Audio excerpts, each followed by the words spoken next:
Hello student, आज की class में हम पढ़ेंगे कंप्यूटर का विकास या कंप्यूटर की पीढ़ियाँ, डेवलपमेंट ऑफ कंप्यूटर और जनरेशन ऑफ कंप्यूटर। सभी ने सुना होगा जनरेशन्स के बारे में, कंप्यूटर की 5 पीढ़ियाँ या 5 जनरेशन होती है। तो उसके पहले हम थोड़ा सा डेवलपमेंट देख लें, कंप्यूटर का किस तरीके से डेवलपमेंट हुआ है। कंप्यूटर का आविष्कार जो है आज से लगभग 3000 वर्ष पुराना कंप्यूटर का इतिहास है ना। सबसे पहले कंप्यूटर में एक अबेकस नामक यंत्र बना था। अबेकस सभी ने सुना होगा और सभी ने देखा भी होगा। शायद छोटे में अपन ने पढ़ा है इस स्लेट में, मोती वाली स्लेट सभी ने देखी होगी। इतना वाला पार्ट आपका ब्लैक होता है, बाकी तार लगे होते हैं और तार में मोती फिरे हुए होते थे। ये स्लेट सभी ने यूज की होगी छोटे में, अब तो शायद बच्चों को देखने नहीं मिलती है। इसे कहा जाता है अबेकस। चाइनीज भाषा में या चाइना में इस स्लेट को अबेकस संगणक यंत्र के नाम से जाना जाता है, मतलब कैलकुलेटिंग डिवाइस। ये जो तारों में मोती पिरोए हुए होते हैं, इनको खिसका खिसका कर, जैसे छोटे में हमने जोड़ना और घटाना सीखा है, इसी तरीके से पहले सिर्फ कैलकुलेशन को करने के लिए इस स्लेट या इस यंत्र का प्रयोग किया जाता था। कंप्यूटर के नाम पर सबसे पहला आविष्कार अबेकस का हुआ था, ठीक है। उसके बाद इसमें कुछ डेवलपमेंट हुए, कुछ और गुण डाले गए और मैकेनिकल डिजिटल कैलकुलेटर का आविष्कार किया गया। कुछ इसमें कमियां होंगी, क्यों नई डिवाइस क्यों बनती है, क्योंकि उसमें कुछ कमियां होती हैं, कुछ कम सुविधाएं होती हैं, तो एक्स्ट्रा सुविधाएं डालकर एक नई डिवाइस बनाई जाती है। तो अबेकस के बाद एक मैकेनिकल डिजिटल कैलकुलेटर बनाया गया, जिसे ब्लेज पास्कल ने बनाया था, ठीक है। इसमें भी केवल जोड़ और घटाना, प्लस और माइनस किया जा सकता था, इसीलिए इसमें पूरी गणनाएं करना संभव नहीं था, क्योंकि कैलकुलेशन भी करना है तो जोड़ घटाना गुणा भाग, ये 4 क्रियाएं होती हैं, लेकिन इसमें केवल जोड़ और घटाना संभव होता था। तो यह भी फेल हो गया।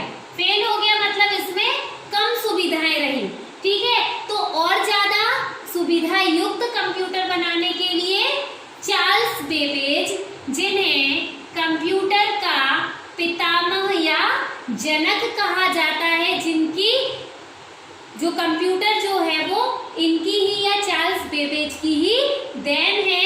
इनने एक डिफरेंस इंजन बनाया।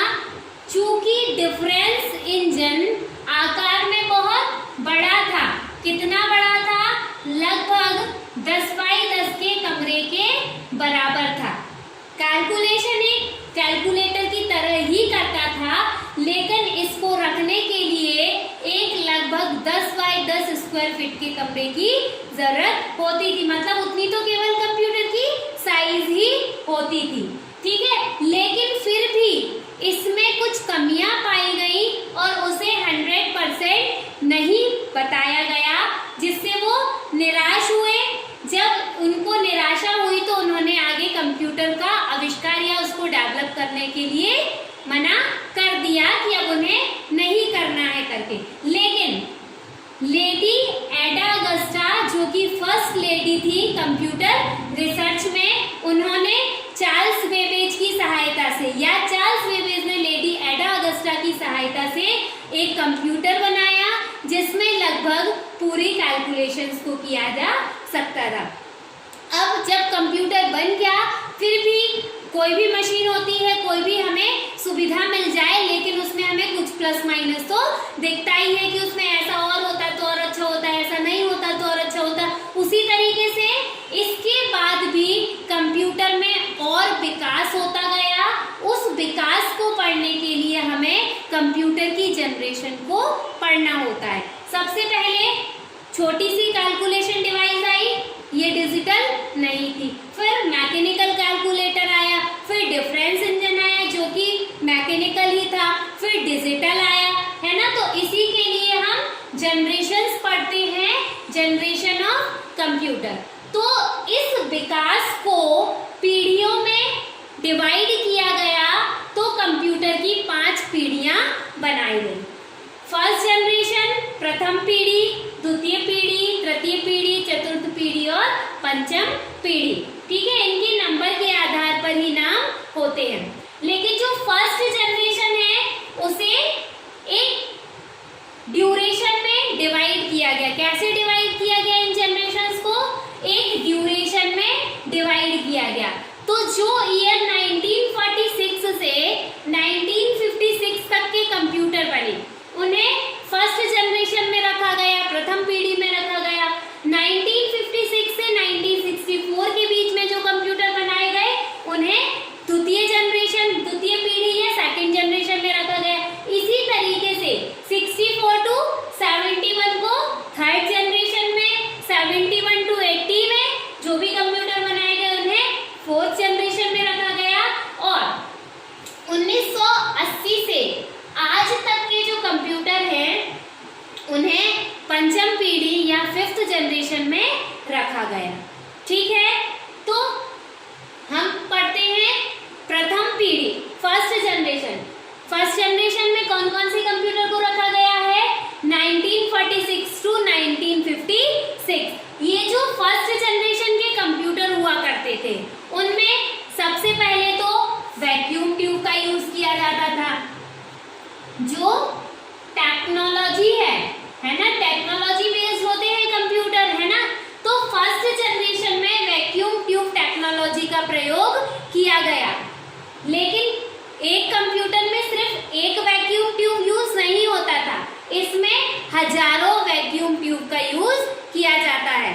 जिस तरीके से यदि कोई हम बिजली का या नेटवर्किंग का काम करते हैं तो उसमें बहुत सारे तारों का जाल बिछ जाता है, उसी तरीके से फर्स्ट जनरेशन के कंप्यूटर में जब हजारों वैक्यूम ट्यूब का यूज किया जाता था तो एक कॉम्प्लेक्स नेटवर्क बन जाता था। इसी के साथ चूंकि हजारों वैक्यूम ट्यूब का यूज किया जाता था ना, तो उसमें हीट बहुत ज्यादा उत्पन्न होती थी। तब उसे ठंडा करने के लिए एसी, एयर कंडीशनर का प्रयोग किया जाता था। इसमें भी जब हजारों वैक्यूम ट्यूब हैं उसकी हीट उत्पन्न हो रही है तो बहुत ज्यादा हीट होती थी, तो उसको कम करने के लिए एक एसी में तो काम होता नहीं था, सैकड़ों एसी का यूज किया जाता था। जब वैक्यूम ट्यूब यूज हो रहे हैं तो उसकी साइज बहुत ज्यादा बड़ी हो रही है। अब उसे ठंडा करना है, एयर कंडीशनर का यूज कर रहे हैं, तो एयर कंडीशनर जब आज इतने महंगे हैं तो 1946 में कितने महंगे होंगे अपन समझ ही सकते हैं, है ना। तो जब सैकड़ों एसी का यूज कर रहे थे तो इसकी जो लागत होती थी या उसकी जो कीमत होती थी वो एक सामान्य मनुष्य के खरीदने योग्य नहीं थी। तो इसकी कुछ विशेषताएं और कमियां भी हैं, हर जनरेशन की विशेषताएं और कमियां भी हैं। तो विशेषता ये है कि वह कैलकुलेशन आसानी से कर लेता था, हर प्रोसेस को कर लेता था। स्टोरेज करने के लिए पंच कार्ड का यूज किया जाता था, लेकिन यह आकार में बहुत बड़ा था, इसे एक जगह से दूसरी जगह रखना आसान नहीं था। बहुत सारे एयर कंडीशनर का यूज होता था तो उसकी कीमत बहुत ज्यादा अधिक थी, जिसे आसानी से कोई खरीद नहीं सकता था। ठीक है, तब इनमें कुछ और सुविधाएं दी गई, कुछ और एक्स्ट्रा सुविधा जोड़ी गई, जिन्हें 1956 से 1964 के बीच में रखा गया। इन्हें कहा जाता है द्वितीय पीढ़ी के कंप्यूटर। द्वितीय पीढ़ी के कंप्यूटर में जो वैक्यूम ट्यूब था, टेक्नोलॉजी में वैक्यूम ट्यूब की जगह ट्रांजिस्टर का प्रयोग किया गया। वैक्यूम ट्यूब बहुत सारे लगते थे चूंकि आकार में बहुत बड़े होते थे, लेकिन ट्रांजिस्टर आकार में छोटा हो गया तो फर्स्ट जनरेशन की तुलना में सेकंड जनरेशन की तुलना के कंप्यूटर आकार में थोड़े से छोटे हो गए। एसी का यूज नहीं हुआ जिससे कीमत में भी थोड़े छोटे हो गए और स्पीड थोड़ी ज्यादा हो गई। ठीक है, थर्ड जनरेशन के कंप्यूटर थे उन्हें थर्ड जनरेशन के कंप्यूटर में रखा गया। टेक्नोलॉजी वाइज इसमें ट्रांजिस्टर की जगह इंटीग्रेटेड सर्किट आईसी चिप का यूज किया गया।